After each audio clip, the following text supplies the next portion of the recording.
안녕하세요. 저는 올해 76살이 된 한국계 미국인입니다. 지금 텍사스의 작은 아파트에 앉아서 이 이야기를 들려드리는데요. 1년 전만 해도 제가 이런 곳에서 살게 될 거라고는 꿈에도 생각지 못했어요. 50년 넘게 살던 샌프란시스코를 떠나 이곳까지 오게 된 건 정말 절박했기 때문이에요. 월 $1200라는 작은 연금으로 샌프란시스코에서 더 이상 버틸 수가 없었거든요. 처음엔 자존심도 상하고 두렵기도 했지만 지금 돌이켜보니 제 인생에서 가장 용기 있는 결정이었던 것 같아요. 오늘은 저처럼 은퇴 후 경제적 어려움을 겪고 계신 분들, 그리고 아직 젊어서 노후 준비를 하고 계신 분들께 제 경험을 나누고 싶어서 이렇게 이야기를 시작합니다. 1970년대 초 저는 25살의 새댁이었어요. 신혼 1년 차였던 남편과 저는 당시 한국의 어려운 경제 상황을 벗어나 더 나은 미래를 찾아 미국으로 이민을 결심했습니다. 아메리칸 드림이라는 말이 정말 현실처럼 느껴지던 시절이었죠. 남편은 고등학교만 졸업했지만 손재주가 좋았고 저 역시 바느질을 조금 할 줄 알았어요. 우리는 미국에 가면 열심히 일해서 돈을 벌고 아이들을 키워서 좋은 교육을 시키고 나중에는 편안한 노후를 보낼 수 있을 거라고 믿었습니다. 가진 것이라고는 몇백 달러의 현금과 무한한 희망뿐이었지만 그때는 젊음이 있었고 서로를 믿는 마음이 있었어요. 샌프란시스코라는 도시 이름도 제대로 발음하지 못했지만 그곳에서 우리의 새로운 인생이 시작될 거라고 생각했습니다. 미국에 도착한 첫 몇 년은 정말 힘들었어요. 영어를 거의 못했으니까 의사소통부터 막막했죠.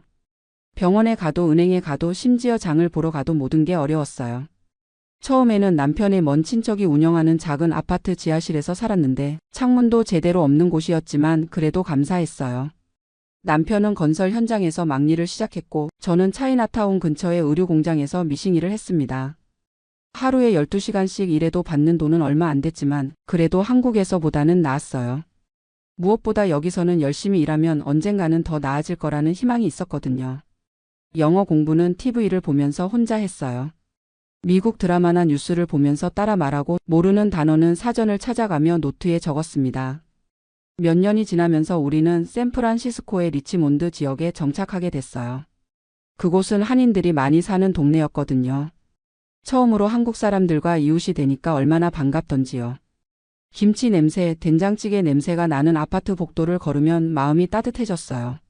한인교회도 다니기 시작했고 거기서 만난 언니들한테 이것저것 많이 배웠습니다. 어느 병원이 좋은지, 어느 은행이 한국 사람들한테 친절한지, 아이들 학교는 어떻게 보내야 하는지 같은 실용적인 정보들이요. 남편은 점점 영어가 늘면서 건설회사에서 팀장급으로 승진했고 저도 의류공장에서 한인마트로 직장을 옮겼어요. 한인마트에서 일하니까 고객들과 한국말로 대화할 수 있어서 훨씬 편했죠. 그렇게 우리는 천천히 하지만 확실하게 미국 사회에 뿌리를 내리고 있었어요. 1980년대와 90년대는 저희에게 황금기 같은 시절이었어요. 남편 수입이 늘어나면서 좀 더 큰 아파트로 이사도 하고 첫째 아들, 둘째 딸을 낳아서 키웠습니다. 저는 한인마트에서 매니저로 일하면서 그럭저럭 괜찮은 수입을 얻었고 남편은 건설회사에서 15년 넘게 성실하게 일했어요. 아이들은 공립학교에 보냈지만 방과 후에는 한국 학교에도 보내서 한국어와 한국 문화를 잊지 않게 했죠. 주말에는 가족끼리 골든게이트 공원에 가서 피크닉도 하고 여름 휴가 때는 요세미티나 레이크 타호 같은 곳으로 캠핑도 갔어요. 그때는 정말 행복했어요. 비록 부자는 아니었지만 우리 가족만의 소소한 행복이 있었거든요. 하지만 그 시절에 저희가 놓친 게 하나 있었어요. 바로 노후 준비였습니다. 당장 아이들 키우고 생활하기에도 빠듯했고 미래는 막연하게 어떻게든 되겠지 생각했어요. 90년대 후반부터 2000년대 초까지는 정말 안정된 시기였어요. 아이들도 어느 정도 크고 저희 부부도 각자 직장에서 베테랑이 되어서 수입이 안정적이었거든요. 그런데 이상하게도 그때가 가장 안일했던 것 같아요. 아이들 교육비에 돈이 많이 들어가긴 했지만 그래도 매달 생활비는 충분히 나왔고 조금씩 저축도 할 수 있었어요. 하지만 그 저축이라는 것도 아이들 대학 등록금을 위한 거였지 우리 노후를 위한 건 아니었죠. 남편과 가끔 노후 이야기를 하면 소셜연금도 나오고 집도 있으니까 괜찮을 거야 하면서 넘어갔어요. 구체적으로 은퇴 후에 얼마나 돈이 필요한지, 의료비는 얼마나 들지, 생활비는 어떻게 감당할지에 대해서는 깊이 생각해 보지 않았어요. 주변 한인 친구들도 다 비슷했어요. 아이들 잘 키워놓으면 나중에 도움 받을 수 있을 거야. 집값이 계속 오르니까 집이 노후 자산이야 이런 식으로 얘기했거든요. 지금 생각해보면 참 안일했던 것 같아요. 2005년 남편이 정년을 2년 앞두고 있을 때였어요. 우리는 은퇴 후 계획에 대해서 진지하게 이야기를 나누기 시작했어요. 남편이 소셜연금과 제 소셜연금을 합치면 월 2,500달러 정도 나올 것 같았고 집은 이미 모기지를 다 갚아서 월세나 집세 부담은 없었어요. 이 정도면 충분히 살 수 있을 거야 라고 생각했죠. 은퇴하면 남편과 함께 여행도 다니고 손주들도 봐주고 교회 봉사활동도 더 열심히 하고 그렇게 평온한 노후를 보낼 계획이었어요. 남편은 그동안 고생 많이 했으니까 이제는 좀 쉬면서 살자고 했고 저도 맞아 우리도 이제 우리 시간을 가져야지라고 맞장구를 쳤어요. 한국에도 한 번씩 다녀오고 아이들이 결혼하면 손주들 키우는 재미로 살고 그런 평범하고 조용한 노후를 꿈꿨습니다. 하지만 인생이 계획대로 되지 않는다는 걸 저희는 곧 알게 됐어요. 2007년 여름 남편이 갑자기 쓰러졌어요. 심근경색이었습니다. 병원에 실려가서 응급수술을 받았지만 너무 늦었어요. 의사 선생님이 최선을 다했지만 내사 상태라고 말씀하시던 그 순간을 저는 평생 잊을 수 없어요. 남편과 함께 계획했던 모든 것들이 한순간에 사라져 버렸어요. 장례를 치르고 나니까 혼자 남겨진 현실이 너무 막막했어요. 33년 동안 함께했던 사람이 없으니까 모든 게 다 어색했죠. 혼자 밥을 먹는 것도 혼자 TV를 보는 것도 심지어 혼자 잠자리에 드는 것도 익숙하지 않았어요. 게다가 갑자기 경제적인 것들을 다 혼자 처리해야 했어요. 은행 일, 보험 일, 세금 일.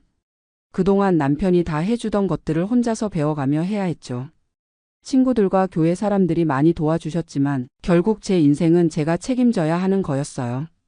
남편이 세상을 떠나고 1년 후인 2008년 저는 62살에 은퇴를 했어요. 원래는 65살까지 일할 생각이었는데 남편 없이 혼자 일하는 게 너무 힘들어서 조기 은퇴를 선택했어요. 소셜연금은 1,200달러가 나왔어요. 남편 것은 받을 수 없었거든요. 제가 먼저 신청해버려서요. 만약 남편 연금의 50%를 받았다면 더 많이 받을 수 있었을 텐데 그때는 잘 몰랐어요. 1,200달러로 샌프란시스코에서 생활하는 건 처음부터 빠듯했어요. 집은 있으니까 월세는 안 내지만 재산세 관리비 공과금만 해도 월 500달러는 나갔거든요. 나머지 700달러로 식비, 의료비, 교통비, 기타 생활비를 감당해야 했어요. 처음에는 그래도 어떻게든 되겠지 했는데 생각보다 훨씬 어려웠어요. 특히 의료비가 만만치 않았어요. 메디케어가 있긴 하지만 본인 부담금도 있고 처방약값도 만만치 않았거든요. 2010년대 들어서면서 샌프란시스코 물가가 정말 심각하게 오르기 시작했어요. 실리콘밸리 붐 때문에 젊고 돈 많은 사람들이 몰려들면서 모든 게 비싸졌어요. 제가 장을 보러 다니던 세이프웨이에서 우유 한 갤런이 5달러가 넘었어요. 예전에는 3달러도 안 했는데 말이에요. 외식은 꿈도 못 꿨어요. 중국집에서 짜장면 하나가 15달러, 한국 식당에서 김치찌개가 20달러였거든요. 가스비도 갤런당 4달러를 넘어서 차 운전하기도 부담스러웠어요. 그나마 집이 있어서 망정이지 만약 렌트를 내야 했다면 정말 어떻게 했을지 모르겠어요. 주변에 렌트로 사는 한인 어르신들 이야기를 들어보니까 원룸도 월 2,500달러는 기본이었거든요. 제 연금으로는 집세만 내고 나면 남는 게 없는 상황이었죠. 그때부터 진짜 심각하게 전략을 시작했어요. 생활비를 줄이기 위해 별의별 방법을 다 써봤어요. 외식은 완전히 끊었고 집에서 밥만 해 먹었어요. 한인마트에서 세일할 때만 장을 받고 유통기한 임박 상품들만 골라서 샀어요. 전기료를 아끼려고 여름에도 에어컨을 거의 안 틀고 겨울에도 히터를 최소한으로만 틀었어요. 친구들과 만나는 것도 줄였어요. 커피숍에서 만나면 돈이 들고 식당에서 만나면 더 돈이 들었거든요.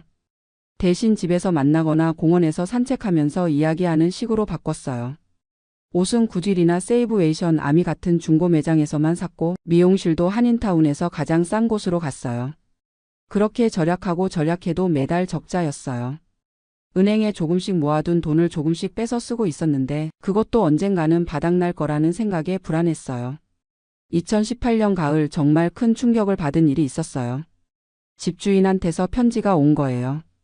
재산세가 많이 올라서 HOA 비용을 월 250달러에서 400달러로 올리겠다는 내용이었어요. 한 달에 150달러씩 더 내야 한다는 얘기였죠. 그게 얼마나 큰 돈인지 아세요? 제 월 연금 1,200달러에서 150달러가 더 나간다는 건 정말 치명적이었어요. 그날 밤에 잠을 한숨도 못 잤어요. 계산기를 놓고 이리저리 계산해봐도 답이 안 나왔어요. 월 지출이 $1,100 정도였는데 $1,250가 되는 거잖아요. 연금으로는 완전히 모자라는 상황이 된 거죠. 은행에 있는 돈도 이런 식으로 쓰면 2년을 못 버틸 것 같았어요. 그때 처음으로 진짜 절박함을 느꼈어요. 이대로 가다가는 정말 큰일 나겠구나 하는 생각이 들었죠. 아침에 일어나서 거울을 보는데 제 얼굴이 너무 초췌해 보였어요.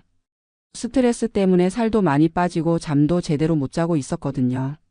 주변 친구들한테 하소연을 했더니 여러 가지 조언을 해주더라고요. 룸메이트를 구해봐, 정부 보조 받을 수 있는 시니어 하우징 알아봐, 아들, 딸한테 도움 요청해봐 이런 식으로요. 하나씩 알아봤는데 다 쉽지 않았어요. 룸메이트는 제 나이에 낯선 사람과 함께 사는 게 쉽지 않을 것 같았고, 시니어 하우징은 대기자가 너무 많아서 언제 들어갈 수 있을지 모르는 상황이었어요. 가장 힘들었던 건 아이들한테 도움을 요청하는 것에 대한 마음이었어요. 첫째 아들은 뉴욕에서 회계사로 일하고 있었고, 둘째 딸은 워싱턴 DC에서 간호사로 일하고 있었거든요. 둘 다 각자 가정이 있고 아이들 키우느라 바쁜 상황이었어요. 물론 제가 힘들다고 하면 도와줄 거라는 걸 알고 있었지만 자식들한테 짐이 되고 싶지 않았어요. 평생 열심히 살았는데 늙어서 자식들한테 손을 벌려야 하나 하는 생각에 자존심이 상했어요. 그렇다고 이대로 있을 수도 없는 상황이었고요. 그러던 중에 교회에서 만난 언니 한 분이 텍사스 이야기를 해주셨어요.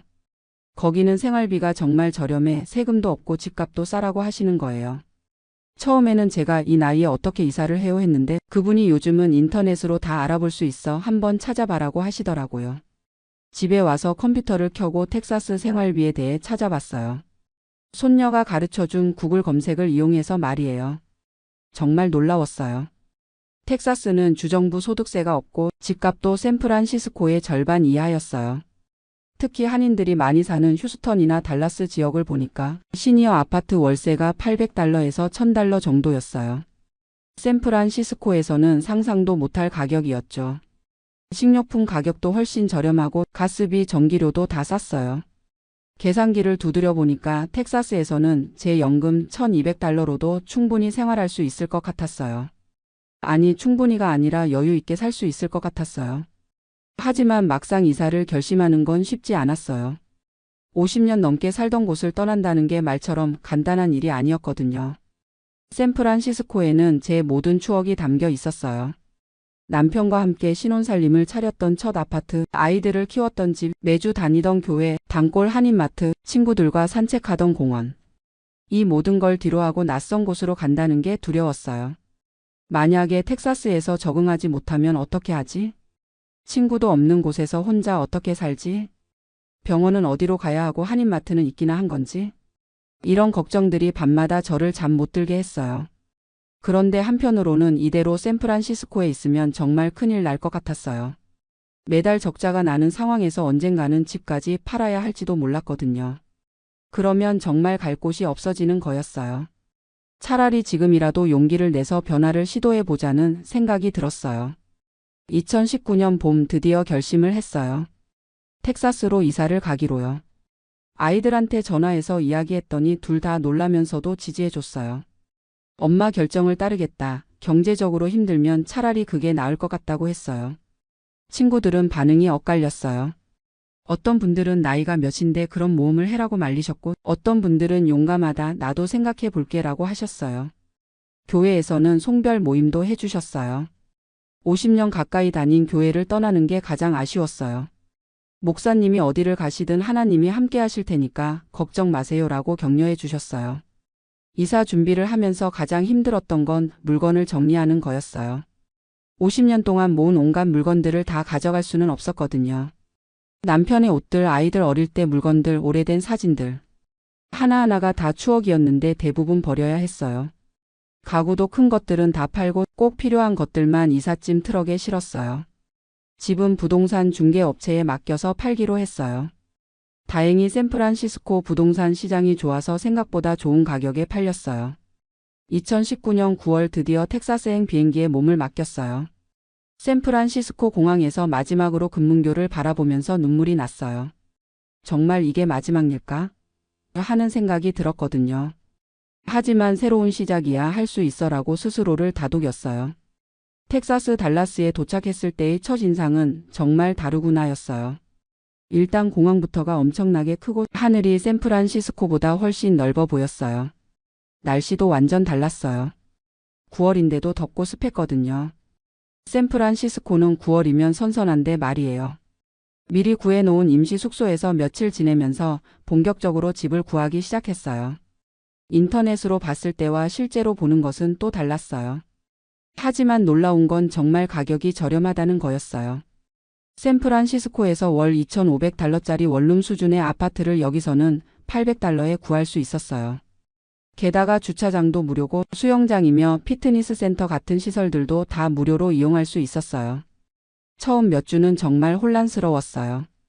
모든 게 낯설었거든요. 한인마트를 찾아가는 것부터 시작해서 병원 등록하고 은행 계좌 옮기고 새 주소로 우편물 주소 변경하고 할 일이 산더미였어요. 특히 교통이 가장 어려웠어요. 샌프란시스코에서는 대중교통이 잘 되어 있어서 차 없이도 어느 정도 생활할 수 있었는데 텍사스는 차 없으면 아무것도 할 수 없는 곳이었어요. 다행히 운전은 할 줄 알았지만 길이 워낙 복잡하고 넓어서 처음에는 길을 잃어버리기 일쑤였어요. GPS를 보면서 운전하는 법도 새로 배워야 했고요. 하지만 시간이 지나면서 점점 적응하기 시작했어요. 이웃들이 생각보다 친절했거든요. 같은 아파트에 사는 할아버지 한 분이 한국전쟁 참전 용사셨는데 코리아 굿 하면서 엄지손가락을 보여주시더라고요. 그분이 근처 마트가 어디에 있는지 어느 병원이 좋은지 알려주셨어요. 한인교회도 찾아갔어요. 달라스에는 한인교회가 여러 개 있었는데 그 중에서 집에서 가까운 곳으로 정했어요. 목사님과 교인들이 따뜻하게 맞아주셔서 금방 적응할 수 있었어요. 새로 이사 온 저를 위해 환영회도 열어주시고 필요한 것들을 챙겨주시고 정말 고마웠어요. 가장 놀라운 건 생활비였어요. 계산해 봤던 것보다도 더 저렴했어요. 월세 850달러에 전기료, 가스료 합쳐서 100달러, 식비는 300달러면 충분했어요. 샌프란시스코에서는 식비만 500달러는 들었는데 말이에요. 특히 한인마트 물가가 정말 저렴했어요. 김치 한 포기가 샌프란시스코에서는 8달러였는데 여기서는 5달러였어요. 고기값도 거의 절반 수준이었고요. 외식도 가끔 할 수 있게 됐어요. 한국 식당에서 김치찌개가 12달러였거든요. 샌프란시스코에서는 20달러였는데 말이에요. 몇 달 지나니까 통장 잔고가 늘어나고 있다는 걸 발견했어요. 샌프란시스코에서는 매달 적자였는데 여기서는 연금 1200달러로도 200달러 정도씩 저축할 수 있었어요. 정말 신기했어요. 같은 돈으로 이렇게 다른 생활을 할 수 있다니요. 6개월 정도 지나니까 완전히 적응이 됐어요. 새로운 친구들도 생겼고 생활 패턴도 안정됐어요. 교회에서 만난 언니들과 함께 요리 모임도 하고 아파트 수영장에서 수영도 배우기 시작했어요. 건강도 좋아졌어요. 스트레스가 줄어서 그런지 잠도 잘 오고 식욕도 돌아왔어요. 샌프란시스코에 있을 때는 매일 돈 걱정 때문에 우울했는데 여기서는 마음이 편해졌어요. 아이들도 제가 안정된 것 같다고 좋아했어요. 전화할 때마다 목소리가 밝아졌다고 하더라고요. 1년이 지나고 나서 샌프란시스코에 있는 친구들을 만나러 갔어요. 50년 만에 관광객으로 샌프란시스코를 구경하니까 또 다른 느낌이었어요. 친구들이 얼굴이 많이 좋아졌다, 스트레스가 줄어든 것 같다고 했어요. 저도 그렇게 느꼈어요. 경제적인 여유가 생기니까 마음의 여유도 생겼거든요. 손주들한테 용돈도 더 많이 줄 수 있게 됐고 친구들이 텍사스에 놀러 오면 맛있는 것도 사줄 수 있게 됐어요. 그리고 무엇보다 미래에 대한 불안감이 사라졌어요. 이 정도 생활비면 제가 건강한 동안은 충분히 혼자 살 수 있을 것 같았거든요.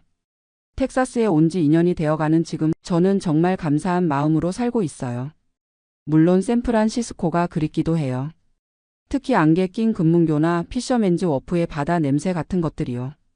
하지만 그런 그리움보다는 현재의 안정감이 더 소중해요. 76살의 나이에 새로운 곳에서 새로운 인생을 시작할 수 있다는 것 자체가 축복이라고 생각해요. 돌이켜보면 제가 젊었을 때 가장 큰 실수는 노후 준비를 제대로 하지 않은 거였어요. 남편과 저는 아이들 키우고 생활하느라 바빠서 미래에 대한 구체적인 계획을 세우지 않았어요. 어떻게든 되겠지라는 막연한 생각으로 살았던 거죠. 하지만 현실은 그렇게 호락호락하지 않았어요. 특히 의료비나 생활비, 인플레이션 같은 것들을 전혀 고려하지 않았어요. 소셜연금만으로는 부족하다는 것도 늦게야 깨달았고요. 그리고 한 곳에만 계속 살아야 한다는 고정관념도 문제였어요. 나이가 들면 변화가 어렵다고 생각했는데 실제로는 변화를 통해서 더 나은 삶을 살 수 있었거든요. 이제 저와 비슷한 상황에 계신 분들께 몇 가지 말씀드리고 싶어요. 첫째, 은퇴 준비는 정말 중요해요. 젊을 때부터 구체적인 계획을 세우고 실행하셔야 해요. 소셜연금만으로는 절대 충분하지 않아요. 추가적인 저축이나 투자가 필요해요. 둘째, 생활비가 저렴한 지역으로의 이주를 고려해 보세요. 저처럼 꼭 비싼 도시에서 살 필요는 없어요. 같은 돈으로 훨씬 나은 생활을 할 수 있는 곳들이 많아요. 셋째, 나이를 핑계로 변화를 두려워하지 마세요. 물론 쉽지 않지만 불가능하지도 않아요. 저도 76살에 새로운 곳에서 새로운 인생을 시작했거든요. 넷째, 자존심 때문에 혼자 끙끙 앓지 마세요. 가족이나 친구들한테 도움을 요청하는 것도 때로는 필요해요. 하지만 그보다는 스스로 해결책을 찾아보는 게 더 중요해요. 다섯째, 건강이 가장 중요해요.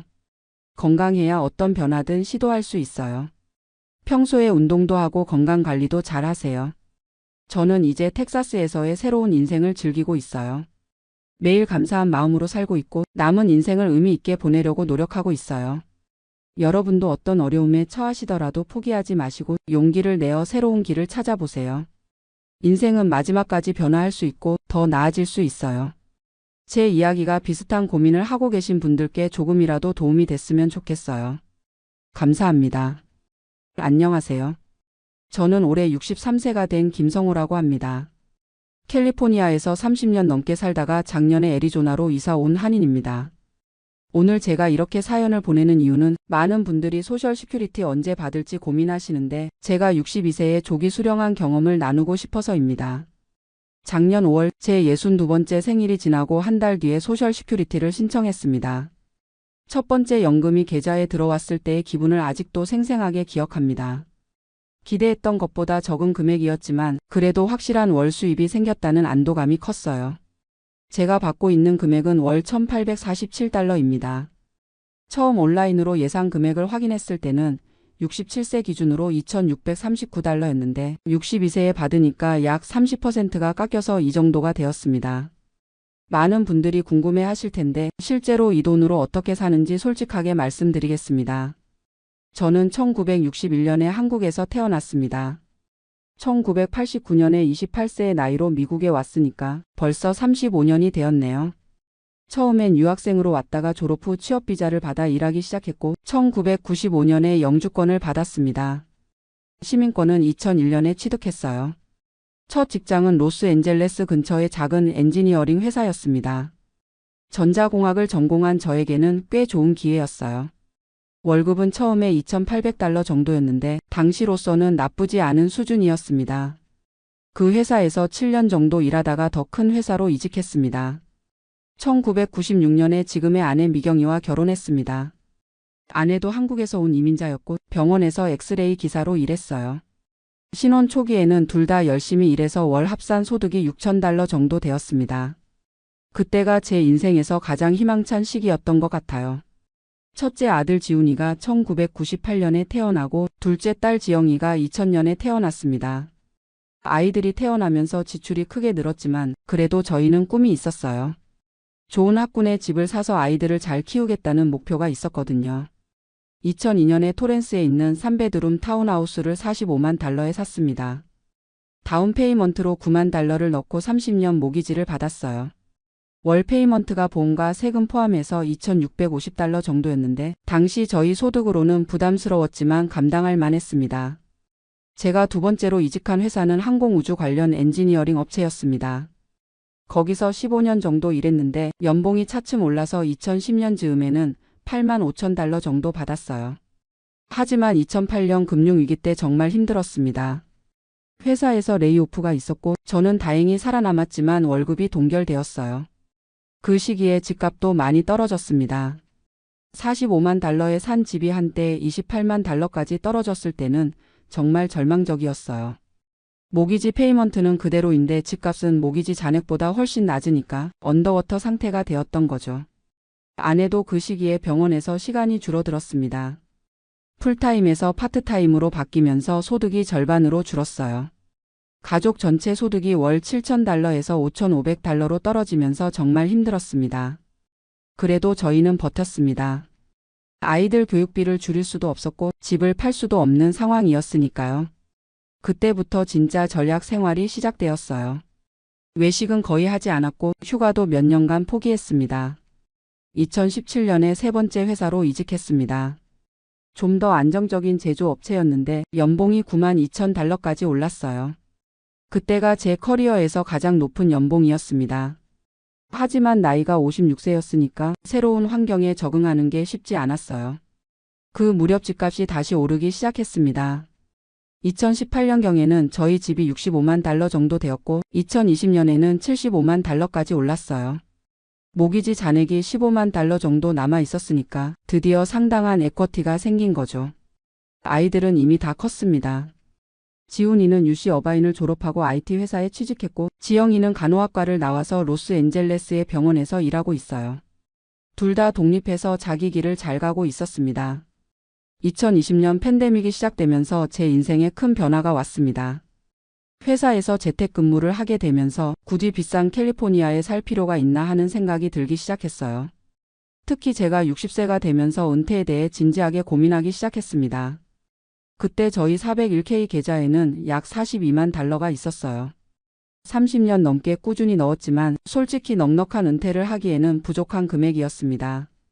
회사에서 매칭으로 주는 것 포함해서 연봉의 15% 정도는 계속 넣었는데 그동안 몇 번의 경제 위기를 겪으면서 손실도 있었고 2008년 위기 때는 한때 절반으로 줄기도 했거든요. 2021년에 본격적으로 은퇴 계획을 세우기 시작했습니다. 소셜 시큐리티 웹사이트에 가서 제 예상 연금액을 확인해 봤어요. 67세에 은퇴하면 월 2,639달러를 받을 수 있다고 나와 있었습니다. 62세에 조기 은퇴하면 1,847달러, 70세까지 미루면 3,275달러였습니다. 처음에는 당연히 67세까지 기다려야 한다고 생각했어요. 하지만 상황이 바뀌었습니다. 2021년 말에 회사에서 조기 은퇴 패키지를 제안했거든요. 55세 이상 직원들에게 특별 은퇴 혜택을 주는 프로그램이었습니다. 그 패키지는 꽤 매력적이었어요. 기본 월급의 18개월치에 해당하는 세버런스를 주고 의료보험도 2년간 회사에서 계속 지원해 주기로 했습니다. 제 경우에는 약 13만 8천 달러의 세버런스를 받을 수 있었어요. 아내와 많은 대화를 나눴습니다.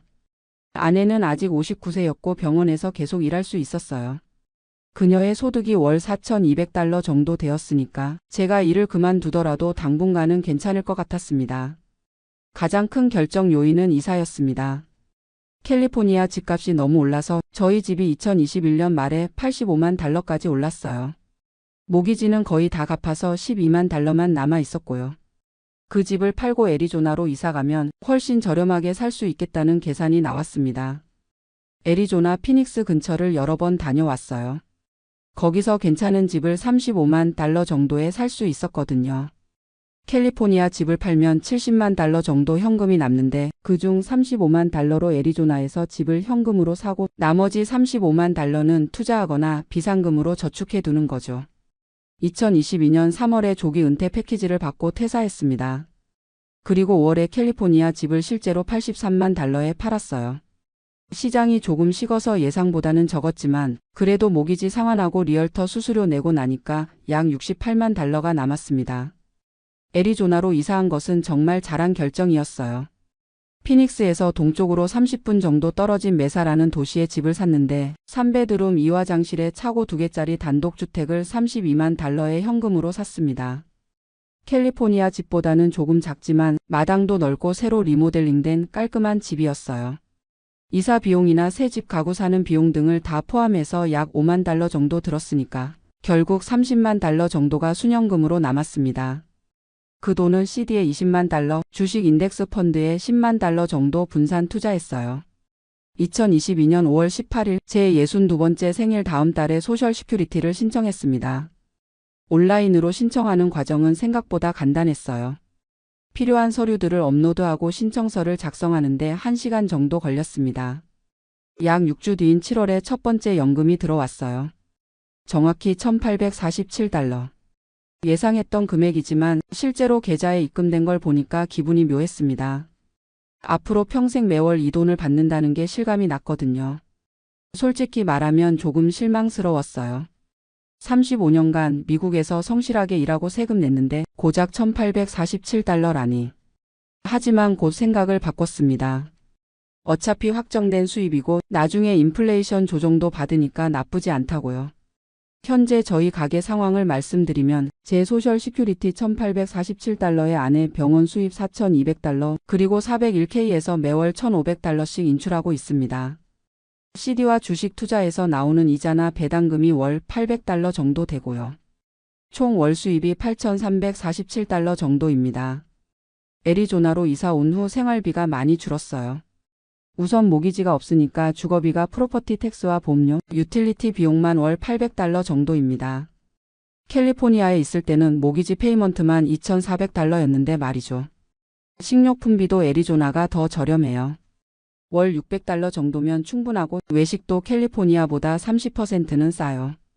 자동차 보험료도 훨씬 저렴하고 주 소득세가 없어서 세금 부담도 줄었습니다. 의료비는 걱정했는데 생각보다 괜찮아요. 아내가 병원에서 일하니까 가족 의료보험이 있고 65세가 되면 메디케어를 받을 수 있으니까요. 현재는 월 보험료 $450에 본인 부담금도 적당한 수준입니다. 하지만 예상하지 못한 문제들도 있었어요. 첫 번째는 무료함이었습니다. 35년간 매일 출근하던 사람이 갑자기 할 일이 없어지니까 처음 몇 달은 정말 힘들었어요. 하루 종일 집에만 있으니까 답답하고 뭔가 생산적인 일을 하지 않는다는 죄책감도 들었습니다. 두 번째는 사회적 관계의 변화였어요. 직장 동료들과의 관계가 자연스럽게 끊어지면서 새로운 환경에서 친구를 사귀기가 쉽지 않았습니다. 특히 애리조나에는 아는 사람이 아무도 없었거든요. 세 번째는 장기적인 재정 불안감이었습니다. 현재는 401k에서 매월 $1500씩 인출하고 있는데 이 속도로 가면 77세 정도에 바닥날 것 같아요. 물론 아내도 62세가 되면 소셜 시큐리티를 받을 수 있고 저희 집도 있으니까 완전히 거덜나지는 않겠지만 그래도 불안한 마음은 있습니다. 하지만 좋은 점들이 더 많아요. 우선 스트레스가 확실히 줄었습니다. 직장에서 받던 압박이나 정치적인 문제들에서 완전히 해방되었거든요. 매일 아침 일어나서 오늘 뭘 할까 계획을 세우는 자유로움이 좋아요. 새로운 취미도 생겼습니다. 골프를 배우기 시작했는데 애리조나는 골프 치기 정말 좋은 곳이에요. 퍼블릭 코스 피가 캘리포니아의 절반 수준이고 날씨도 1년 내내 좋으니까 언제든지 칠 수 있어요. 정원 가꾸기도 새로 시작했습니다. 캘리포니아에서는 마당이 작아서 할 수 없었는데 여기서는 마당이 넓어서 토마토도 키우고 허브도 기르고 있어요. 직접 기른 채소로 요리해서 먹는 맛이 정말 좋아요. 아내와의 관계도 더 좋아졌어요. 제가 집에 있으니까 집안일도 분담하게 되고 함께 보내는 시간이 늘어나면서 대화도 많아졌습니다. 주말에는 같이 하이킹을 가거나 새로운 곳을 탐험하기도 해요. 지역 한인 커뮤니티에도 참여하기 시작했습니다. 피닉스에 생각보다 한인들이 많이 살고 있어요. 한인의 행사에도 참여하고 비슷한 나이대의 은퇴한 분들과 친분을 쌓고 있습니다. 제가 62세에 소셜 시큐리티를 조기 수령한 걸 후회하는지 물어보신다면 지금까지는 후회하지 않는다고 답하겠어요. 물론 67세까지 기다렸다면 월 $792를 더 받을 수 있었겠지만 그 5년이라는 시간이 더 소중하다고 생각해요. 특히 건강한 60대 초반의 시간을 놓치고 싶지 않았어요. 이 나이에 여행도 가고 새로운 취미도 배우고 인생을 즐길 수 있는 시간이 얼마나 소중한지 알거든요. 돈은 줄어들지만 그 대신 얻는 자유와 여유가 그보다 가치 있다고 생각합니다. 다만 조기 은퇴를 고려하시는 분들께 몇 가지 조언을 드리고 싶어요. 첫째, 충분한 저축이 반드시 필요합니다.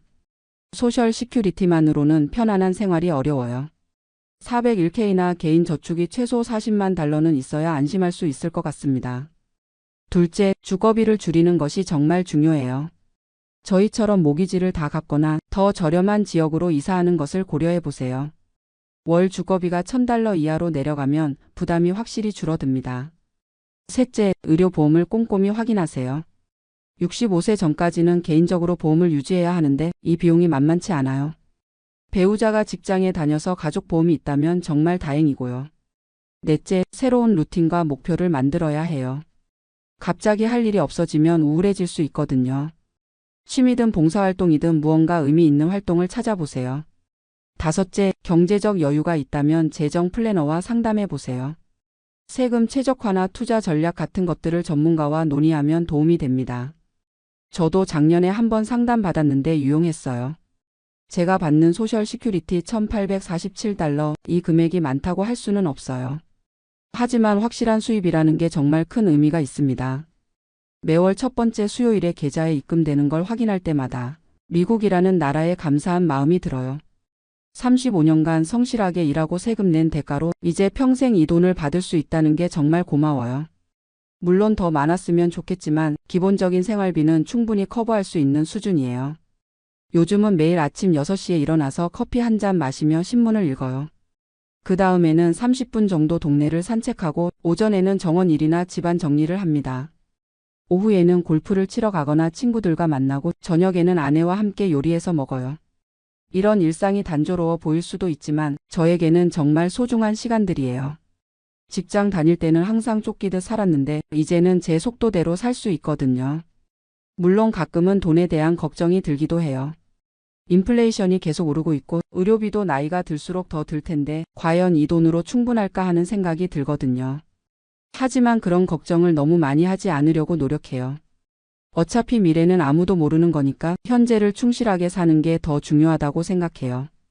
건강하게 살면서 아내와 함께 행복한 시간을 보내는 것, 그게 제 목표예요. 아이들도 가끔 찾아와요. 아들 지훈이는 세너제이에서 일하는데 3개월에 한 번 정도 애리조나로 놀러 와요. 딸 지영이는 작년에 결혼했는데 신혼여행으로 저희 집에 와서 일주일 머물다 갔어요. 아이들이 올 때마다 정말 행복해요. 캘리포니아에 있을 때는 서로 바빠서 자주 못 봤는데 이제는 제가 시간이 있으니까 여유롭게 대화할 수 있거든요. 같이 골프도 치고 맛있는 음식도 해서 먹이고 그런 시간들이 정말 소중해요. 내년에는 아내도 62세가 되니까 소셜 시큐리티를 신청할 예정이에요. 아내는 병원에서 25년 정도 일했으니까 월 $1,400 정도 받을 수 있을 것 같아요. 그러면 저희 둘이 합쳐서 $3,200 정도 되니까 경제적으로 좀 더 여유로워질 거예요. 아내는 아직 일을 계속하고 싶어 해요. 건강하기도 하고 일하는 걸 좋아하거든요. 65세까지는 계속 일할 계획이래요. 그래도 소셜 시큐리티가 나오면 부담이 줄어들 테니까 좀 더 편한 마음으로 일할 수 있을 것 같아요. 지금 돌이켜보면 62세에 조기 은퇴한 건 제 인생에서 가장 잘한 결정 중 하나였던 것 같아요. 물론 돈은 조금 적게 받지만 그 대신 얻은 자유와 평안함이 훨씬 더 소중해요. 요즘 제가 가장 좋아하는 시간은 일요일 아침이에요. 교회에 다녀온 후 아내와 함께 브런치를 만들어 먹으면서 이번 주에 뭘 할지 계획을 세우는 시간이거든요. 박물관에 갈 수도 있고 새로운 레스토랑을 시도해 볼 수도 있고 친구들과 골프를 칠 수도 있어요. 선택의 자유가 있다는 게 이렇게 행복한 줄 몰랐어요. 최근에는 지역 대학의 시니어 프로그램에 등록했어요. 역사와 문학 강의를 듣고 있는데 학생 시절로 돌아간 것 같아서 재미있어요. 함께 수강하는 다른 시니어분들과 친해지기도 했고 새로운 지식을 배우는 즐거움도 느끼고 있습니다. 봉사활동도 시작했어요. 지역 푸드뱅크에서 주 2회 봉사하고 있는데 제가 가진 시간을 의미 있게 쓸 수 있어서 보람 있어요. 거기서 만난 다른 자원봉사자들과도 좋은 관계를 맺고 있고 도움이 필요한 분들을 직접 돕는 기쁨도 큰 것 같아요. 가끔 직장 동료들을 만나면 부러워해요. 어떻게 그렇게 일찍 은퇴할 수 있었느냐고 물어보거든요. 저는 항상 같은 대답을 해요. 계획을 세우고 절약하면서 살았고 무엇보다 용기를 냈다고요. 많은 분들이 은퇴를 두려워하는 것 같아요. 수입이 줄어드는 것에 대한 불안감도 있고 할 일이 없어질까봐 걱정하시기도 하고요. 저도 처음에는 그런 걱정이 있었지만 막상 해보니까 생각보다 괜찮았어요. 중요한 건 마음가짐인 것 같아요. 부족한 것에 집중하지 말고 가진 것에 감사하는 마음을 갖는 거죠. 제가 받는 $1,847가 적다고 생각할 수도 있지만 세계 어느 나라에서도 이런 안정적인 연금 시스템은 찾기 어려워요. 특히 한국에서 온 이민자로서 미국의 소셜 시큐리티 시스템에 정말 감사해요. 35년간 성실하게 일한 것만으로도 평생 연금을 받을 수 있다는 게 얼마나 큰 축복인지 몰라요. 한국에 있는 친구들 이야기를 들어보면 노후 준비가 정말 어렵다고 하거든요. 요즘 제가 꿈꾸는 것은 여행이에요. 아직 코로나 때문에 해외여행은 조심스럽지만 미국 내에서 아직 가보지 못한 곳들을 천천히 둘러보고 싶어요. 내셔널 파크들도 가보고 역사적인 도시들도 방문해보고 싶고요. 아내가 은퇴하면 함께 RV를 사서 장기 여행을 해볼까도 생각해요. 애리조나에서 만난 친구 중에 그런 분이 계신데 정말 재미있어 보이더라고요. 3개월 정도 미국 전체를 돌아다니면서 각 지역의 문화와 음식을 경험해 보는 거죠. 손주들도 기대하고 있어요. 딸 지영이가 내년에 아기를 가질 계획이라고 하더라고요. 할아버지가 되는 상상을 하니까 정말 설레어요. 시간이 충분하니까 손주 돌보는 것도 적극적으로 도와줄 수 있을 것 같고 아이와 함께 보내는 시간이 얼마나 소중할지 벌써부터 기대됩니다. 재정적인 면에서는 계속 신중하게 관리하고 있어요. 매월 가계부를 작성해서 지출을 점검하고 투자 포트폴리오도 정기적으로 검토해요.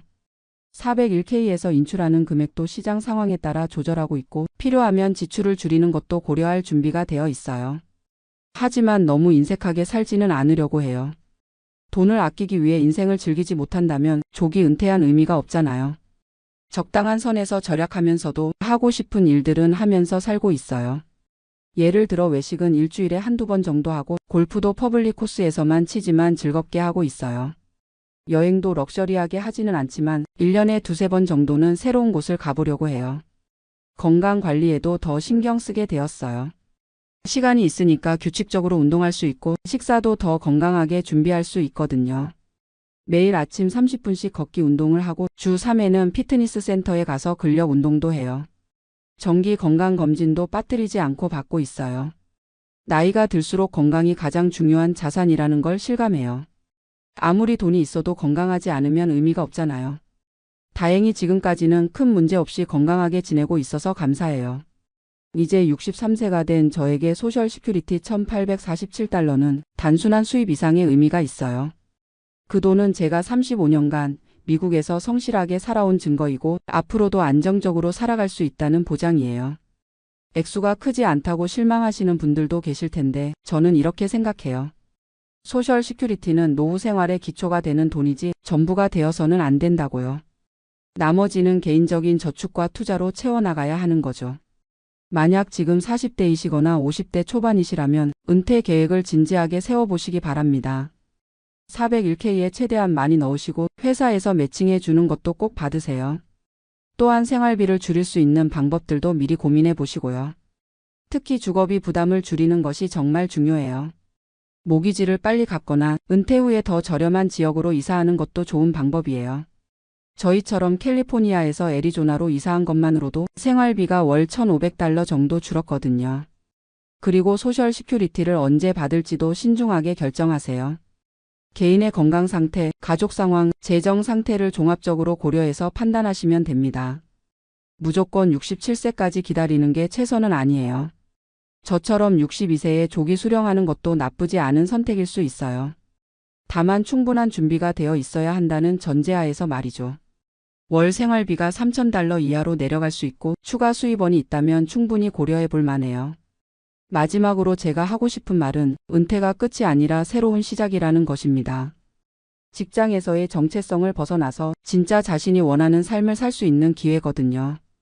저는 62세에 새로운 인생을 시작했어요. 매일 아침 일어날 때마다 오늘 하루를 어떻게 보낼지 설렘으로 가득해요. 이런 기분은 직장 다닐 때는 느낄 수 없었던 거예요. 소셜 시큐리티 $1,847, 이 돈이 제게는 자유의 상징이에요. 많지 않은 돈이지만 이 돈 덕분에 제가 원하는 삶을 살 수 있거든요. 지금 은퇴를 고민하고 계신 모든 분들께 용기를 내시라고 말씀드리고 싶어요. 충분한 준비만 되어 있다면 생각보다 괜찮을 거예요. 무엇보다 건강할 때 인생을 즐기는 것이 중요하다고 생각해요. 제 사연이 같은 고민을 하고 계신 분들께 조금이나마 도움이 되었으면 좋겠습니다. 감사합니다. 제 평생 이렇게 바보 같은 짓을 한 적이 없습니다. 65세가 되어서야 깨달은 게 있다면 돈이라는 건 정말 무서운 것이라는 겁니다. 안녕하세요. 저는 올해 65세가 된 김성훈이라고 합니다. 30년 전 젊은 나이에 미국으로 이민을 와서 지금까지 미국 시애틀에서 살고 있어요. 지금 이 순간도 가슴이 답답해서 잠을 못 자고 있습니다. 아내는 옆에서 자고 있는데 제가 무슨 일을 벌였는지 아직 모르거든요. 어떻게 말해야 할지 모르겠어요. 30년간 한 푼 두 푼 모은 은퇴자금 $1,000,000를 한국 주식에 몰빵했다가 반토막이 났습니다. 정확히는 51만 달러가 남았어요. 49만 달러가 증발한 거죠. 우리 돈으로 치면 6억 5천만 원이 날아간 겁니다. 이런 얘기를 누구에게 할 수 있겠어요. 그래서 이렇게 사연을 보내게 됐습니다. 저는 1959년생으로 서울 성동구에서 태어났습니다. 아버지는 작은 공장을 운영하셨고 어머니는 집에서 아이들을 돌보셨어요. 중학교 때까지는 그럭저럭 살았는데 아버지 사업이 어려워지면서 집안 형편이 힘들어졌어요. 고등학교는 야간 고등학교를 다녔고 낮에는 공장에서 일했습니다. 그래도 공부는 좋아했어서 야간 공과대학에 들어갔어요. 기계공학을 전공했습니다. 졸업하고 대기업에 들어가려고 했는데 당시에는 야간대 출신을 잘 안 뽑더라고요. 그래서 중견 기계 부품 회사에 들어가서 엔지니어로 일했습니다. 5년 정도 일하면서 기술도 배우고 경험도 쌓았어요. 그런데 1990년대 초반 회사 사정이 어려워지기 시작했어요. 그 무렵 대학 선배 한 분이 미국에 계셨는데 미국으로 오라고 하시더라고요. 당시 미국에서는 기계 엔지니어 수요가 많았거든요. 고민 끝에 1994년 35세의 나이에 아내와 함께 미국으로 왔습니다. 아이들은 아직 없었어요. 첫째가 미국에서 태어났거든요. 처음에는 정말 힘들었습니다. 영어도 서툴고 미국 회사 문화도 낯설고요. 하지만 기술만큼은 자신이 있었어요. 시애틀에 있는 중견 제조업체에 들어갔습니다. 항공기 부품을 만드는 회사였어요. 보잉하고도 거래하는 회사였으니까 기술 수준이 높았죠. 처음 연봉이 4만 5천 달러였어요. 당시로서는 괜찮은 수준이었습니다. 무엇보다 401K라는 게 있더라고요. 회사에서 은퇴 자금을 지원해주는 제도였어요. 제가 매월 급여의 6%를 넣으면 회사에서 3%를 추가로 넣어주는 거였어요. 그때부터 401K에 돈을 넣기 시작했습니다. 아내도 한국에서 간호사였는데 미국 간호사 자격증을 따서 병원에서 일했어요. 아내도 401K가 있었으니까 둘 다 열심히 모았죠. 첫째 아들이 1996년에 태어나고 둘째 딸이 1999년에 태어났어요. 아이들 키우느라 돈이 많이 들었지만 그래도 401K만큼은 절대 건드리지 않았습니다. 회사에서도 승진을 했어요. 시니어 엔지니어, 그 다음에는 프로젝트 매니저까지 올라갔습니다. 연봉도 점점 올라서 은퇴하기 전에는 9만 달러까지 받았어요. 30년간 한 번도 401K를 건드리지 않고 꾸준히 넣었습니다. 회사 매칭도 받고 시장 수익률도 나쁘지 않았어요. 처음에는 주로 미국 주식 펀드에 투자했는데 나이가 들면서 채권 비중을 늘렸어요. 60세가 넘어서는 주식 40%, 채권 60%로 맞췄습니다. 그렇게 해서 은퇴할 때까지 모인 돈이 정확히 100만 48달러였어요. 아내 것까지 합치면 150만 달러 정도였죠. 소셜 시큐리티까지 합치면 부부가 매월 4천 달러 정도 받을 수 있었어요. 시애틀에서 그럭저럭 살 만한 돈이었죠. 그런데 제가 왜 이런 일을 벌였을까요? 은퇴하고 나니까 시간이 너무 많더라고요. 30년간 회사만 다니다가 갑자기 할 일이 없으니까 답답하고 우울했어요. 아내는 아직 60세라서 몇 년 더 일할 예정이었고 아이들은 다 독립해서 각자 생활하고 있었고요. 저 혼자 집에서 뭘 하고 지내야 할지 모르겠더라고요. 그래서 투자 공부를 시작했어요. 은퇴하면 할 일도 없고 401K 돈도 어떻게 굴려야 할지 고민이었거든요. 유튜브도 보고 온라인 강의도 들었어요. 한국 사람들이 하는 투자 방송도 많이 봤습니다. 그러다가 한국 주식에 관심을 갖게 됐어요. 2021년 말 즈음이었는데 한국 주식이 많이 올랐다는 소식을 들었거든요. 특히 전기차 관련 주식들이 엄청나게 올랐다고 하더라고요. LG에너지솔루션, 포스코케미칼, 에코프로 같은 회사들 말이에요. 제가 원래 제조업에서 일했으니까 이런 회사들이 뭘 하는지는 어느 정도 알고 있었어요. 전기차 배터리 만드는 회사들이잖아요. 그때만 해도 전기차 시장이 계속 성장할 거라고 생각했거든요. 테슬라도 잘 나가고 있었고 각 나라에서 전기차 정책을 밀어주고 있었으니까요. 그런데 미국에서 한국 주식을 사려면 복잡하더라고요. 직접 한국 증권회사에 계좌를 만들어야 하고 세금 문제도 복잡하고요. 그래서 처음에는 한국 ETF를 샀어요. EWI라고 하는데 한국 주식 전체에 투자하는 ETF였어요. 401K 돈을 롤오버해서 IRA로 옮겼어요. 그러면 개별 주식도 살 수 있거든요. 처음에는 조심스럽게 1만 달러 정도만 넣었어요. 그런데 생각보다 수익이 좋더라고요.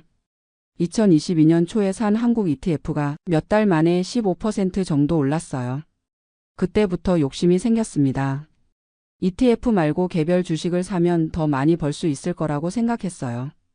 한국증권회사의 해외 거주자 계좌를 만들었습니다. 처음에는 삼성전자를 샀어요. 안전한 주식이라고 생각했거든요. 일주에 6만 원 정도 했는데 2만 달러어치 샀습니다.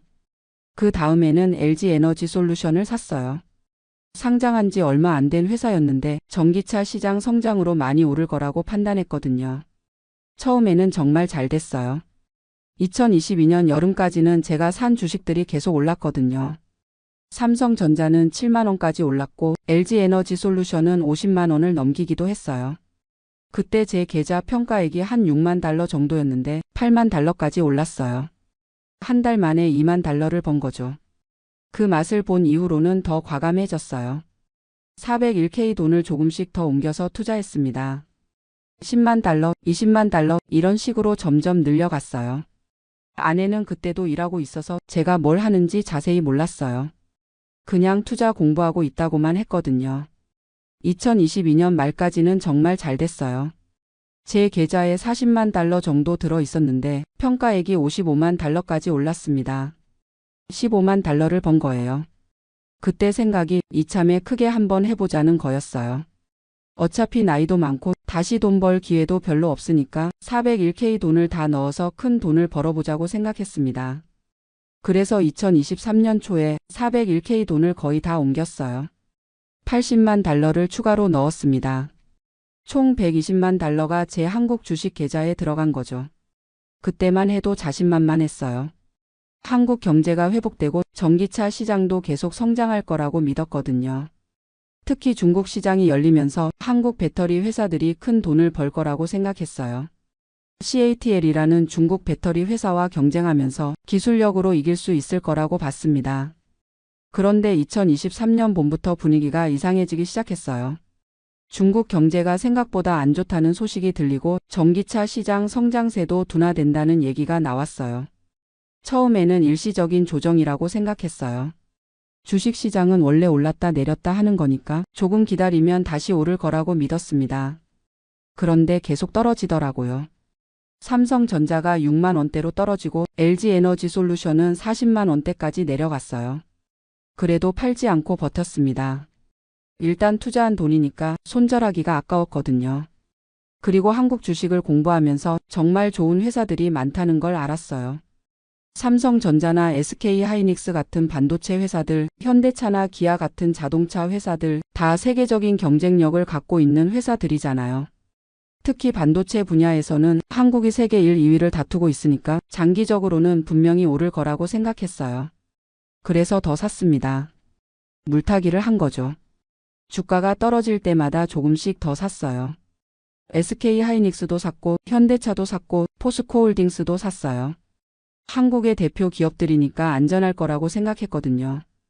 2023년 여름까지는 그럭저럭 버텼어요. 계좌 평가액이 90만 달러 정도였으니까 30만 달러 정도 손해를 본 상태였죠. 그런데 2023년 8월부터 정말 끔찍한 일이 벌어졌어요. 코스피가 2600에서 2200까지 떨어진 거예요. 제가 산 주식들도 모두 다 같이 떨어졌습니다. 삼성전자는 5만 원대까지 떨어지고 LG에너지솔루션은 30만 원 밑으로 내려갔어요. SK하이닉스도 반토막이 났고요. 그때부터 정말 잠을 못 잤어요. 매일 아침에 일어나서 주식 시세를 확인하는데 계속 떨어지기만 하는 거예요. 한국 시간이 미국 시간과 반대니까 밤새 우리나라 주식 시장이 열리잖아요. 그래서 밤에 잠을 못 자고 계속 핸드폰으로 주가를 확인했어요. 아내가 이상하게 생각하기 시작했어요. 밤에 잠을 못 자고 낮에는 피곤해서 계속 누워있고 밥도 제대로 안 먹고요.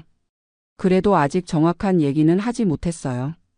401k 돈을 다 넣었다는 걸 말하면 아내가 얼마나 놀랄지 뻔했거든요. 2023년 10월에는 정말 최악이었어요. 코스피가 2200 밑으로 떨어지면서 제 계좌도 70만 달러까지 내려갔어요. 50만 달러 손해를 본 거죠. 그때 정말 팔까 생각했어요. 더 떨어지기 전에 손절을 하는 게 맞는 것 같았거든요. 하지만 이미 너무 많이 떨어진 상태에서 팔기가 너무 아까웠어요. 그리고 한국 정부에서 공매도를 금지한다는 뉴스가 나왔어요. 그러면 주가가 좀 오를 거라고 생각했습니다. 실제로 며칠간은 주가가 올랐어요. 하지만 그것도 잠깐이었어요. 2024년 들어서도 계속 떨어졌거든요. 특히 올해 3월에는 정말 심했어요. 북한 리스크도 있었고 중국 경제 문제도 계속되고 미국에서 금리를 높게 유지한다는 소식까지 나오면서 외국인들이 한국 주식을 계속 팔았어요. 제가 가장 많이 산 LG에너지솔루션은 한때 25만 원까지 떨어졌어요. 50만 원에 샀던 주식이 반토막이 난 거죠. 삼성전자도 4만 원대까지 내려갔고 SK하이닉스는 더 심했어요. 15만 원에 샀던 주식이 8만 원까지 떨어졌거든요. 그래도 계속 버텼어요. 이미 이렇게 된 이상 끝까지 가보자는 심정이었어요. 그런데 올해 8월에 정말 충격적인 일이 벌어졌어요. 일본은행에서 금리를 올린다고 발표하면서 전 세계 주식시장이 폭락한 거예요. 그날 하루 만에 코스피가 8% 넘게 떨어졌어요. 서킷 브레이커까지 발동됐다고 하더라고요. 제 계좌도 하루 만에 5만 달러가 날아갔습니다. 그때 정말 현실을 받아들였어요. 이제는 더 이상 버틸 수 없다고 생각했거든요. 마지막 남은 돈이라도 지켜야겠다고 판단했습니다. 결국 올해 9월에 모든 주식을 팔았어요. 120만 달러로 시작해서 51만 달러만 남았습니다. 정확히 49만 달러를 잃은 거예요. 우리 돈으로 6억 5천만 원이 증발한 겁니다. 30년간 모은 은퇴 자금의 절반이 날아간 거죠. 그 돈이면 뭘 할 수 있었을까요? 집도 바꿀 수 있었을 텐데, 아이들 결혼 자금도 도와줄 수 있었을 텐데, 아내랑 여행도 많이 다닐 수 있었을 텐데요. 지금 생각해 보니까 정말 한심해요. 65세가 돼서 무슨 투기를 했는지 정말 바보 같은 짓이었어요. 한국 주식이 나쁘다는 게 아니에요. 분명히 좋은 회사들이 많고 장기적으로는 오를 거라고 생각해요. 하지만 제가 잘못한 게 너무 많았어요. 첫째는 분산 투자를 안 한 거예요. 401k 돈을 거의 다 한국 주식에 넣었거든요. 둘째는 타이밍이 나빴어요. 2022년, 2023년은 전 세계적으로 주식시장이 어려운 시기였는데 그때 큰 돈을 투자한 거죠. 셋째는 감정적으로 투자한 거예요. 손해를 보니까 더 사고 더 떨어지니까 또 사고 이런 식으로 하면 절대 안 되는 건데요. 넷째는 나이를 생각하지 않은 거예요. 65세면 안전한 투자를 해야 하는 나이인데 젊은 사람처럼 고위험 투자를 한 거죠. 지금 와서 후회해도 소용없지만 정말 돌이킬 수 없는 실수를 했어요. 아내한테는 아직 정확한 얘기를 못했어요. 투자해서 좀 손해를 봤다고만 했거든요. 49만 달러를 잃었다고 하면 아내가 얼마나 놀랄지 상상이 안 돼요. 다행히 아내 401k는 건드리지 않았어요. 그리고 소셜 시큐리티도 받을 수 있고요. 집도 이미 다 갚았으니까 당장 굶어 죽지는 않을 거예요. 하지만 계획했던 은퇴 생활은 불가능해졌어요. 원래는 여행도 다니고 손주들 용돈도 주고 여유롭게 살려고 했는데 이제는 그런 꿈은 접어야겠어요. 혹시 아직 아르바이트라도 해야 할까 생각하고 있어요. 65세에 다시 일자리를 구하기는 쉽지 않겠지만 그래도 뭔가 해야 할 것 같아요. 아이들한테도 미안해요. 원래는 유산도 좀 남겨주려고 했는데 이제는 오히려 짐이 될까봐 걱정이에요. 무엇보다 아내한테 미안합니다. 30년간 같이 고생해서 모은 돈을 제 혼자 판단해서 날려버렸으니까요. 지금 이 글을 쓰면서도 손이 떨려요. 정말 돌이킬 수 없는 실수를 했구나 새삼 실감이 나거든요. 젊은 분들한테 하고 싶은 말이 있어요. 투자는 정말 신중하게 하세요. 특히 은퇴 자금은 절대 모험하지 마세요. 그리고 나이가 들수록 안전한 투자를 해야 해요. 저처럼 65세에 주식 투기를 하면 안 됩니다. 젊을 때는 손해를 봐도 만회할 시간이 있지만 나이가 들면 기회가 없어요. 또 한 가지는 가족과 상의하라는 거예요. 혼자 결정하지 말고 큰 투자는 가족과 함께 의논해서 하세요. 저처럼 혼자 결정하면 큰 실수를 할 수 있어요. 마지막으로 욕심을 부리지 마세요. 큰 돈을 벌려고 하다가 큰 돈을 잃어요. 적당한 수익에 만족하는 게 좋습니다. 이제 남은 51만 달러로 어떻게 살아갈지 계획을 새로 세워야 해요. 안전한 투자로 바꿔서 조금이라도 더 늘려보려고 합니다. 그리고 아내한테는 곧 사실을 말해야겠어요. 아무리 미안하고 부끄러워도 숨길 수는 없으니까요. 혹시 저와 비슷한 실수를 하신 분이 계시다면 너무 자책하지 마세요. 이미 벌어진 일은 어쩔 수 없으니까 앞으로라도 현명하게 살아야죠. 돈을 잃은 것도 아프지만 가장 아픈 건 가족들한테 실망을 안겨줄 거라는 생각이에요. 30년간 신중하고 계획적이었던 제가 마지막에 이런 실수를 했다는 게 믿어지지 않아요. 하지만 이제라도 정신을 차리고 남은 인생을 현명하게 살아보려고 합니다. 비록 돈은 많이 잃었지만 건강은 아직 괜찮제 시도 김계속 편집으니까 할 수 있는 일들을 찾아보려고 해요. 그리고 이번 일을 통해서 깨달은 게 있어요. 돈이 전부가 아니라는 거죠. 물론 돈이 중요하긴 하지만 가족의 건강과 화목이 더 소중하다는 걸 알았어요. 아내가 아직 모르고 있지만 언젠가 알게 되면 분명히 실망할 거예요. 하지만 그래도 저를 용서해 줄 거라고 믿어요. 30년간 함께 살아온 사이니까요. 아이들도 처음에는 놀라겠지만 결국은 이해해 줄 거라고 생각해요. 다행히 둘 다 직장이 있고 각자 잘 살고 있으니까요. 저도 이제 마음을 바꿔먹었어요. 남은 돈으로 무리하게 투자하지 않고 안전하게 예금이나 국채에 넣어둘 거예요. 수익률은 낮지만 원금은 보장되니까요. 그리고 혹시 가능하다면 파트타임 일자리라도 찾아보려고 해요. 한국 마트에서 일하거나 한국 사람들 상대로 번역 일을 하거나 뭔가 할 수 있는 일이 있을 거예요.